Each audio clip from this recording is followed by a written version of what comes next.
Hi friends, welcome to week 2 of the Rainbow Sunshine Mini Quilt So Long.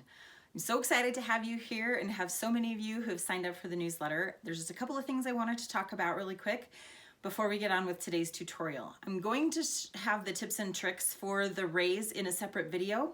So if you're looking for that, you can skip to the end of this and just go ahead to the next video. But I have a couple of announcements and a couple of other suggestions, so maybe it's worth your while to hang tight. I'll keep it short, I promise. This week, we're going to be talking about adding the Quilt As You Go raise to our Rainbow Sunshine Mini Quilt. This is a super fun project, but there's a couple of tips and tricks that will make it easier. So before you start on that project, I really recommend you watch the video that I'm going to have with some of those tips and tricks. It's just a way to keep all of your rays kind of lined up neatly and to make sure that you can address any shadowing that might happen otherwise. The second tip I have to offer is if this is your first time doing Quilt As You Go, I'm going to recommend that you practice just a little bit. On my blog, I have a tutorial to do this little mini mug rug version of the same kind of ray structure that we have going on in our mini quilt.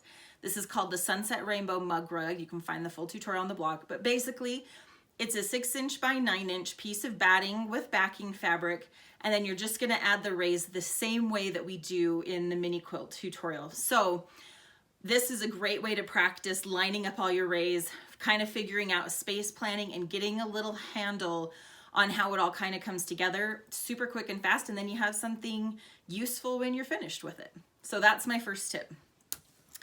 The second thing I wanted to talk about was I'm hoping to do some giveaways.